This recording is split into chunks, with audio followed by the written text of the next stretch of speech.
Yeah, everyone, this is Thermite, and this is Instant Bullet, Volume 3. On the cover, we have Ryota and Kokage. Um, Based on the title, First Love in the Past and Future, I think they might have a thing going on, perhaps. Also, I guess this scan doesn't, it's not like the previous two scans where it was, the full dust jackets, which is fine. Okay, so this is Ryota and Kokage, and then this is, the witch, whose name I don't believe we have yet. It might help if I didn't spend like a month in between volumes, but as far as I recall, we don't have her name yet. Oh yeah, that's right. So last volume ended with the reveal that Iraha is alive. Iraha is just here. Not just that, but she apparently knows Sera. Yeah, and she specifically called her Iraha Senpai. Something is going on there. Invisibility magic won't be enough for this. Even Iraha won't be able to keep this one under wraps. So does Iraha have invisibility magic then? Because, that would explain a lot. Not a lot, actually. It would explain why she was able to fake her own death then. Right? Either that, or maybe it's not invisibility specifically. It might be, something else. These are all malicious abilities. So maybe she has an ability that's something like making it so that she can't be noticed, or making sure that things can't be noticed. So that way, it could seem as if she's dead, but she's not. Or similarly, her way of destroying the world could be something where it's there's also some sort of organization she's connected to that I assume Sarah is also connected to, since Sarah called her senpai. So maybe they have this overarching plan to destroy the world, and her ability is something that ties into that plan. Not gonna lie, just seeing the word colorful makes me think a lot of Colorful Macchiato, which is, I assume, not at all like this team. She just got, came down from the high/crippling despair of trying to end the world. So, I think she's earned herself a good little cry. I do appreciate this overarching theme of the series, that, the idea of wanting to end the world is inherently a very childish thing. And so all the characters we've seen, all the bullets, are children. They're children with this very specific feel to them. They are the edgy kids that would have wanted to destroy the world in high school. Oh yeah, okay, so that's what he meant. Specifically, what does this have to do with me? What did I do? But I think it was that. It's the fact that you got her to fully express herself. Especially when you're a teenager. It can be, the biggest deal in the world can be just saying what you feel, because your feelings are so insanely powerful that, you can't fully verbalize them. You don't fully understand them. The moment you put them out into the world and force them to have a form, to have a focus, to have, a concrete definition, is when you start to be able to understand them. And at that point, that can change everything. You can go from, I'm the maddest I've ever been in my entire life at this person, to, oh, there's no reason for me to be mad. In a moment, once you actually say it out loud.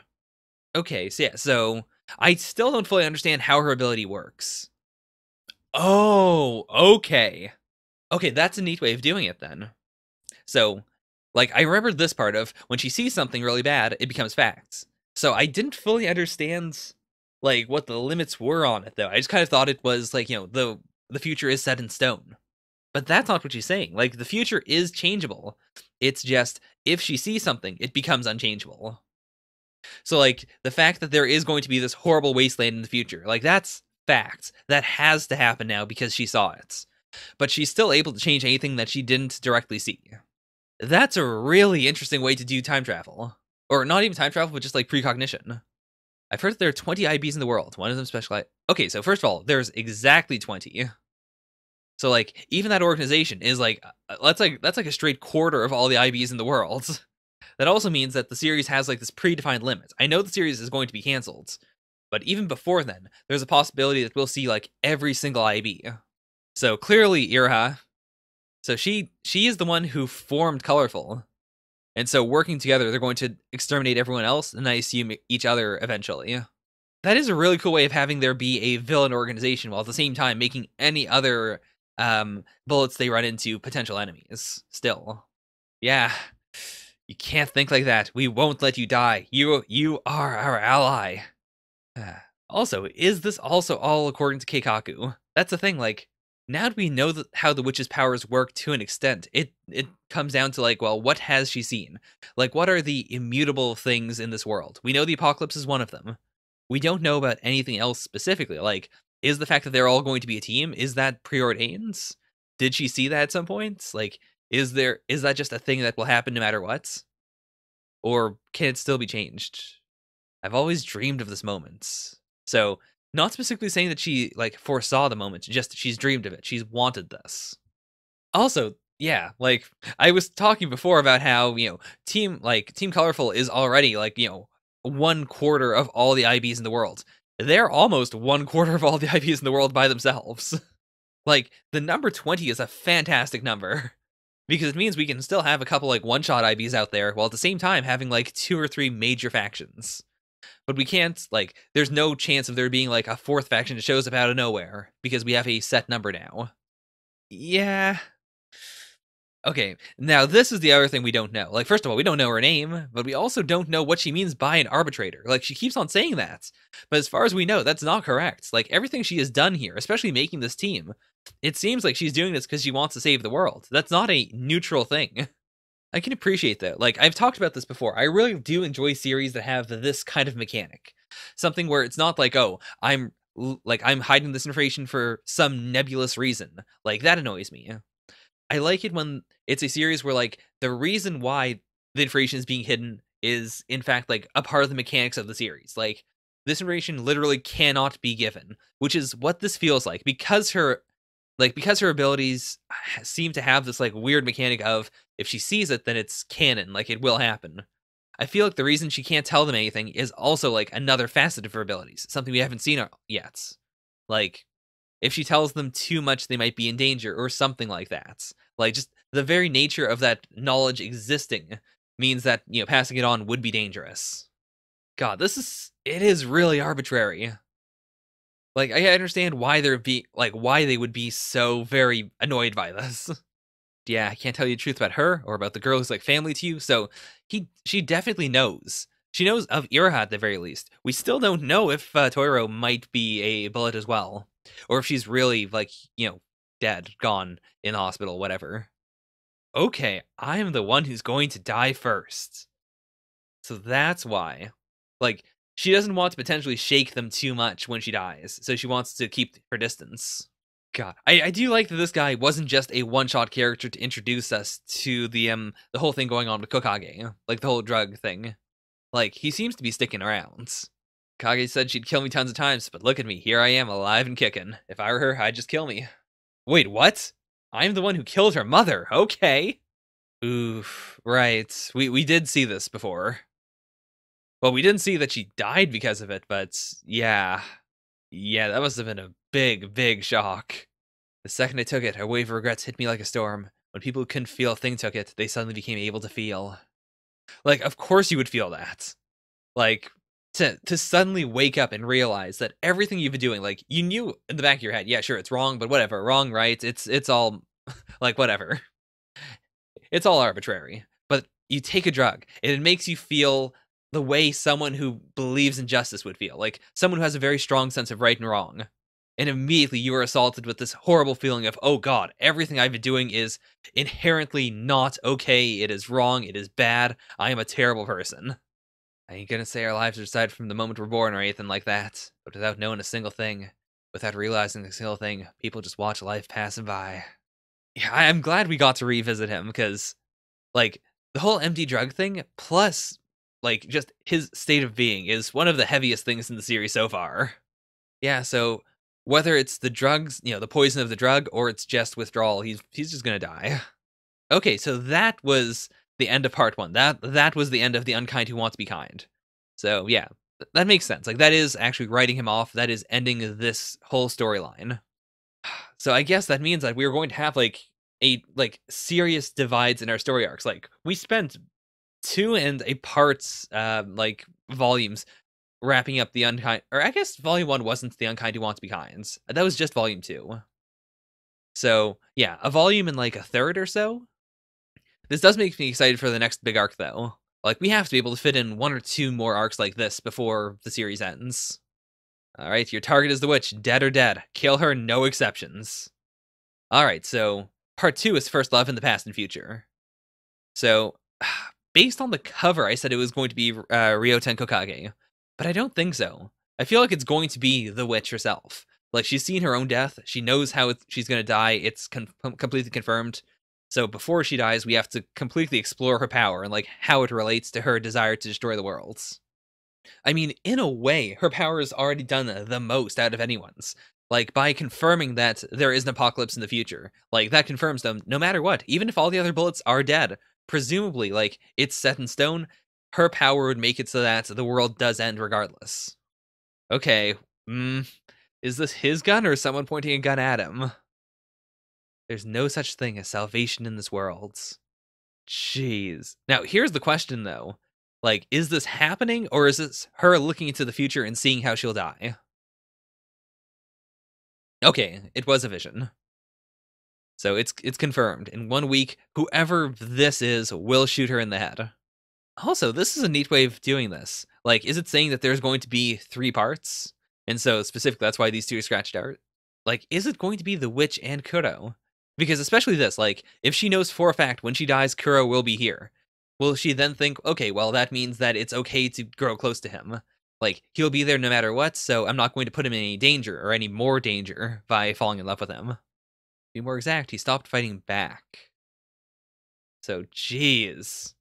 So as soon as he got involved with the instant bullets, he stopped venting his frustrations. But we still don't fully understand, like, the core of his character. We don't understand why he was doing what he was doing. Is this really her name? Because if it is, this is one way to drop it after, like, 3 volumes, or, 2 and a couple of chapters. Do you not like rom-com cliches or something? But yeah, I mean, if she's going to die in a week, then why not? Why not try to fix Kura's life as much as she can right now? Oh, really? Okay. So she's been shut in up until that point. Interesting. Why is she being bubbly about this too? Like, especially because at school, like, her personality is very dark. People don't like her. She's not going to fool anyone by putting on this persona. Okay, let's get this. So he started beating up anyone he didn't like. He was like, he completely lost himself.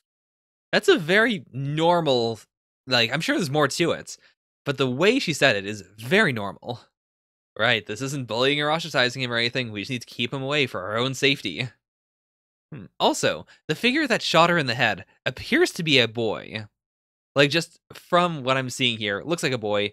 Most likely not Sarah, then. Plus, blonde hair, so definitely not Sarah. Probably just someone else from Colorful, then. Whoa, okay. That's a power move. No matter what he's done until now and what he'll do from here on, I love Kuro with all my heart. So she's going full in. Like, I've got 1 week. I'm not going to dilly-dally by just, hanging around with him. I'm just going to be in love with him for this week. Like, that's all I've got. Damn, that's going on strong. Now, here's the question. Is Iraha really here? Like, for the longest time, we've seen that Kuro has Iraha and Tyro kind of with him in a, like, in an imaginary sense. But, like, is it the same with Sarah? Like, is the imaginary Iraha, like, part of Iraha's powers? Or is Sarah, like, just imagining Iraha? I can't imagine, I don't think she's really just imagining her. Because it seems like they truly do know one another. I wonder if it's going to be as simple as, like, they figure out that she's going to die soon. Like, that's why she's being so rash. And so they're just like, okay, let's just send someone to kill her. Because it's inevitable. Like, it will work. Because that's just how it's preordained. But yeah, like, you should tell him, honestly, even if, like, I doubt the series is going to have her say, I'm going to die in a week, that's why I'm hanging out with you. That seems a bit too straightforward, but, like, I don't see why she wouldn't say it. Like, it would mess with him for sure, but it'd be better than just leaving it vague. I do appreciate how the series has a bunch of characters in it who are extremely toony, but the series itself, like, despite being extremely edgy, is never, like, it never delves into the realm of unironically toony. Whenever it ventures into that area, it immediately either justifies what's going on or it comments upon it. And, thus it gives itself a tiny bit of extra breathing room. From an outside perspective, not knowing anything about the witch, what she's doing right now is absolutely bizarre. Also, I should have written down her name, Hanako Tanaka. Like, I should stop calling her the witch now that we have a name for her. Okay, she's doing it, come on. Don't, like, this cannot be a misunderstanding. Just say that you love him. Please, please, please. Kuro, will you go out with me? Yes, finally. Oh my gosh. You don't need to pretend not get it. I'm saying that I like you. Very straightforward, 100%. Ah, this is so satisfying. I love it. Going right in for the kiss, too. I can appreciate it, though. Like, I know a lot of people would get really mad and say, like, oh, why are you putting it off? But I think it makes total sense. If someone comes up to you and says, I love you, and then tries to kiss you, like, you have every right to go, like, nah, this is moving a bit too fast. I need to think about this. This is a relationship I was not expecting right now. Though, I'm wondering, actually, like, because what she sees is completely accurate, does that mean that if she were to just stand there, she wouldn't be hurt at all by this, by Suimu Nanasuji? Like, just because it's preordained, she can't die in any other way? Or is it like, she can die, but, like, if anything else, like, if everything else fails, then that death will be the death that happens? Because I could see that being a really powerful ability, if you could, like, if you could determine 100%, this person dies in a few weeks, that means that they can do literally anything, and the world will bend over backwards to stop itself from hurting him, because, he can't be hurt until then. Oh my god. That's incredible. Oh my god. So I think that has to be it, actually. It has to be that, like, if you try to attack her before she's destined to die, you can't kill her. Because it's so sudden, too. Either that or she has some other ability. She's way too strong. How are we supposed to kill her? Also, what is this technique? Space whale. Oh no, she's extending all of her E's. That's why. So it's just meant to be space whale. If she uses her Laplace to protect, then in 10 minutes she'll be unharmed. Then even if she's standing in the middle of a hailstorm of arrows, in 10 minutes you won't have a scratch on her. That's really cool. Like, it's not as vague as even the like what I was thinking of, where it's like, oh, if you predict in the future she won't die, then she can't die until then. It's literally like, if she won't be harmed in 10 minutes, then for those 10 minutes, she cannot be harmed. That's a really cool way of using that in an active way, as opposed to just using it for intel. There's still a way to kill her. How? I mean, apart from the obvious one of kill her when she decided that she was going to die. Like, is there a way to get around it then? Like, is the time that important? Could you just, like, if the two of them are on a date, could you shoot her in the head then and just, like, recreate the exact scene of her death, even if it's not the right time? Yeah, this is the most feminine she's been in a long time. Like, this is some outright, like heart-bearing girl power. That's incredible. Yeah, when a guy says he needs some time, something's gotta be up. Like, something heavy's gotta be on his mind then. But yeah, she doesn't have time. She genuinely does not have time. She needs an answer now. Like, if they're going to do, like, relationship stuff or even friendship stuff, they've got to do it now before she dies. Instead, let's go on a date tomorrow. Just as friends, I guess. I was so worried I nearly didn't make it because I usually just go with that robe. I'm so curious. Like, I assume then that the hat and robe just have to be part of her, like, her own weird chuny thing. Like, she just thinks it's cool. Okay, just for that one day, let me be your girlfriend. That's an interesting gamble. Like, I don't think that's something that would work well in real life. It just feels too, like, it feels like it simplifies the idea of a relationship to just, like, a thing you can switch on and off. But I imagine some people have had to try it in real life. I don't know if it works. I don't know if you can transition that into an actual relationship, but who knows? Avocado orange. Oh boy, how in the world?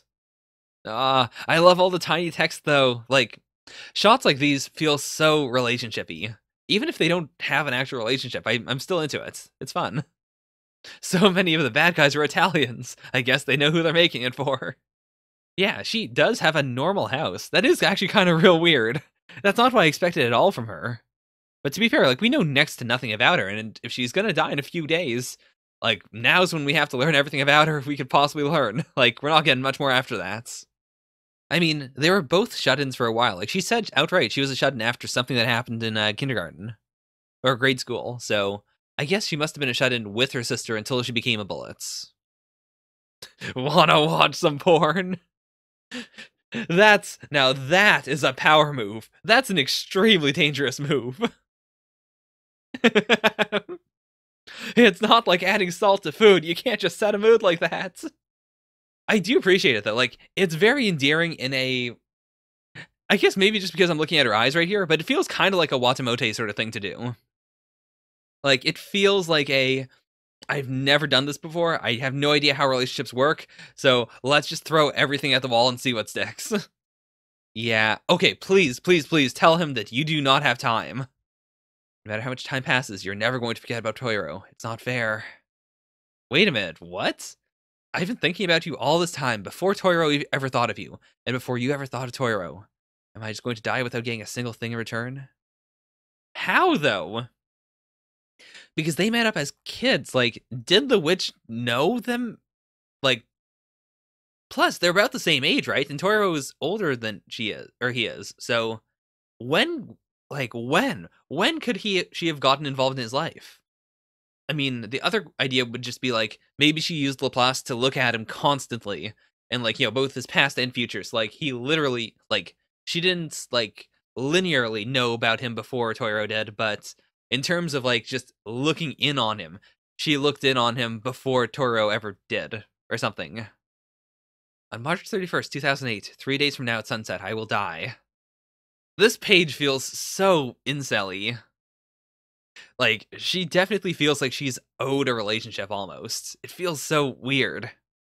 But yeah, I do appreciate this, that as soon as he understands that there are stakes here, he's immediately he cares a lot more about this, which makes sense because her life is on the line. It's always been on the line, but once you tell him about it, he can actually act appropriately. From the past to the future, everything that happens on this planet is written in the Akashic record. Not a single thing can change. I mean, that is true. Like, yeah, she isn't that unique. She's unique in that she knows the exact moment she'll die. But even then, that's honestly a little more reassuring than, being in a hospital bed and knowing that you will die, but not knowing exactly when. I can live a normal life. That was what made me happy. That was all the happiness I needed. I didn't want to have my heart broken. I've been, not in this situation. Definitely not in this situation. But I've been in a similar situation before where you need something and you have to explain, yes, I will probably die if this doesn't happen, but I don't want to guilt trip you with the fact that I'm going to die.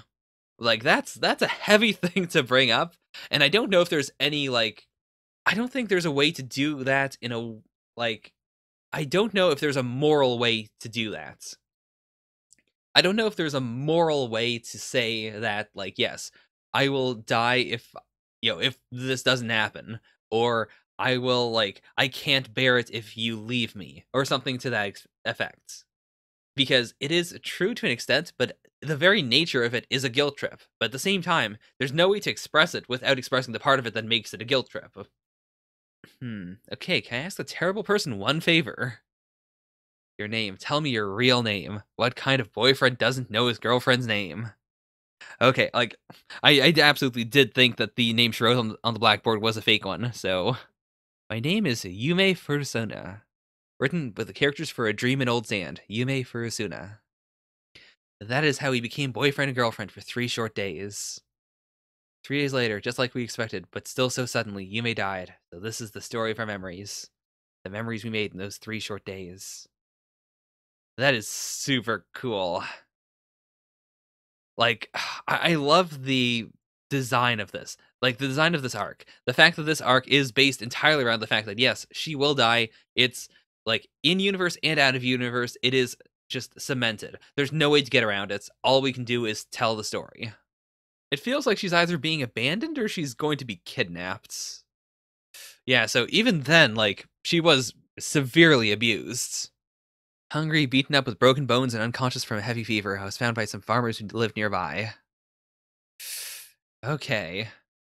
I mean, that's a rough way to start off. My parents threw me out. Everyone else looked at me strangely. No one ever liked me. No one ever loved me. I would never love anyone. So, I was under the impression that the bullets were a relatively recent thing, but did she have hers ever since she was a small child? It does explain what I was thinking, though. Specifically, the fact that she looked in the future, and it wasn't just that she saw a boy. It's specifically, she saw a boy who was, in a relationship with her. She was looking forward to these final 3 days. That is actually an incredible concept, though. It's one of the most emo things I could think about. The idea of knowing that there's someone who loves you, knowing that there is a relationship out there, but you can't grasp it. You cannot, live through it. I mean that in a very literal sense. Like I've read a lot of like emo poetry or like listened to emo songs that are all about like like reincarnation or knowing that someone is there but you can't reach out to them or like loving someone through multiple cycles of life or that kind of thing. That distinct separation from relationship. I don't like it's something I can really only appreciate in fiction though. Like once you bring it into real life, that's when you start to get into the incel thing of like I am owed this relationship, which makes me very uncomfortable. But like as far as a miracle romance sort of thing, I think it's a cool concept. God. But yeah, like imagine living your entire life like believing that this would happen. Believing in this one thing in the future. Like, yes, this relationship. That's all I'm living for. That is the one light in my life. And it's a thing that has not even happened yet. Like, that is the ultimate putting someone on a pedestal. You can't get any more of a pedestal than that. Oh, wow. Can she actually communicate with herself from the future? Like, so far, all we've ever seen is her just looking into the future. There's never been any communication. Okay, because your future is for you to find out. Where's the point? Where's the fun in me spoiling everything for you? But even that, like, that cute way of answering, I think just being able to glean stuff from that would be enough. Plus, I assume she remembers this conversation from her own past. So she knows, like, okay, in the future, I definitely didn't say anything concrete, so I'm not going to say anything concrete. Like, if she were to admit to herself that, hey, just so you know, this is just the last 3 days before you die, and it's all a sham, like, that would be crushing. All she can do is live out this fake fantasy. You should hurry and forget all the stuff with me and Kuro, so you don't expect it. The whole point of love is to excite you. Ah, but even then, like that's such an insane mind game to put on a fake relationship for your past self in order to motivate your past self into doing everything that she did in the past. Like that is trippy. Right, I'm not going to die no matter what I do, so I may as well bring a souvenir to hell with me. Oh, that does make sense. Like she didn't know everything, so of course she would have interacted with Colorful to figure out like, okay, so is there anyone who can help me? Like is there a way to change this future? If so, I'll just join them. There's no reason for me not to. That's a pretty broken bullet. Like the power of limitless knowledge. Literally all the knowledge that exists. That's interesting though. Like even though his power must also come from malice, it is like it's an ability that comes from wanting humanity to survive. Like he hates the world, but he still doesn't want the extinction of all life. Oh, you even lied to Kurofuka say that you would die at sunset. For what reason? The time you foresaw was sunrise. Okay. I mean, he has a pretty good, yeah. Like, this is a solid rant. That said, she knows that Kuro will be here when she dies, so it's not necessarily like, it is a lie, but it's one where she knows that he's going to come anyways. Like, what's her plan? He'd do everything he could to save my life. I can't have that. So, the only thing I can think of is that she allows him to kill her, just one shot in the head. Kuro shows up like she knows he will, and then I assume Kuro would then kill him, and then we have limitless information off the table. That's a very interesting take. I did not expect that. Like, even then, I don't know if this is manipulation or not. If this isn't just some false information, or, like, because I could see it going either way. It could be, like, she genuinely does love him, or it could be the opposite. Or it could even be that, with her last hopes, she wants to make 100% sure that, like, she gets to have the miracle romance that she always wanted, while at the same time, she wants him to despair and make his eye be stronger.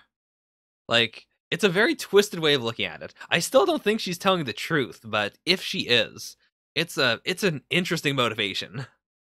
There's really no way, like, just the fact that all the instant bullets come from malice and despair is the coolest thing because it means that we can have ability, like any ability, including like his limitless information. Like these are all based directly upon that malice. Like even though his ability is incredibly cool, I have to imagine at some point we'll learn that yeah, it comes from something really dark and twisted. Oh, a bullet is filled with explosives, which makes it just another bomb. Okay. That is the true power of the IB of Time. Her trump card that she kept secret even from her allies. Control of time. Oh boy, that is some... Wow. That's a really cool, like, trump card. That said, like, I don't even know why, like, she clearly knows Kuro will show up. He was there in her vision. That's who I am. Then why? Why would you come to save me? Right. Okay, so she did 100% know about it. The sun rising and you next to me. Look, there's a man holding a gun. All the pieces have been brought together. I guess the final question is, like, can he, like, because his IB is the power of consumption, can he eat the future? Is that a possibility? Because I could see that, like, if it is literally just a void, then it could also serve as like a void in information. Like that's why he wouldn't know about it. That's why she wouldn't have been able to predict it. That's the only thing I think of because like Ryota's power is it's vague in the sense that we've only ever seen the edge of the world. So if it has something else, like it could, but this would be a weird place to pull it out. Like this has to be something that Kuro does, especially since Kokage just had like her entire focus arc. Like either Kuro gets horribly damaged as a result of this arc, or he's the one who pulls out the win. Like, it has to be him, though. The Ivy's powers are born of malice. You get it, right, Kuro? You came for me. You came to save me. So I am truly happy. She's gonna die. She's definitely going to die. I don't want her to. I want Kuro to pull out the crazy reality warping mind twist, but I don't think it's gonna happen. Yeah, that's it. That's the bang. A story that's set in stone from the beginning to the end. A single fragment of a pre-established harmony. This is the story of the end of the worlds. Is that just like the malice welling up in him, fusing with his body? Because this could be a bullet hole, but I don't think so. I think this is supposed to be the blood from the gunshots. Yeah, I feel like the implication is supposed to be that it's him full of malice. Because it would break the whole crux of this arc if she survived. As much as I'd like her to, as much as I think that'd be a really cool twist, I don't think it can happen. Like, it would take away from the whole point of the series, or like of this specific arc, if the future was changeable. Well, that's Instant Bullet Volume 3. As always, it is incredibly good at being itself. I'm so glad that I'm reading it. I'm still not totally sure what the A, B, and C actually imply, though. Because I thought it was going to be like, this is, a 3-part arc, but it's not. So why? For what purpose? What is this? That said, the team is now down to 3 people. Like, now it is actually a legitimate team, like Team Edge of the Worlds. And, oh boy. Well, we have 2 more volumes. I don't, like, based on what I know about the fact that the series was ended, like, the fact that it was canceled, I doubt that the series has a, like, actual ending. So I think we're probably going to have a Ryota arc, and then after that, we'll probably wrap up the stuff with Iroha and Toiro, and then maybe we'll have a big, like, colorful arc? Though I don't think so. I feel like the colorful were meant to be, like, something way later in the future. So we'll probably just have, like, another random bullet or 2, and then the series will end. In any case, that was Instant Bullets. Man, I'm actually really glad that I get to read it, like, once a month now. Because it's quite a spectacle. I'm glad that I'm able to savor it. And I'm honestly kind of glad that I don't have to wait for it to eventually come out in the future. Like, I know it's not coming back. Because, I don't know, there's something really fitting about it not being a complete story. Anyways, that's basically all my thoughts. Thank you all so very much for watching. See you later for the next 2 volumes. They'll come at some point, we'll see. Hopefully I'll be able to record more in the future, but no promises. Anyways, thank you all so very much for watching. Bye for now. Nya nya.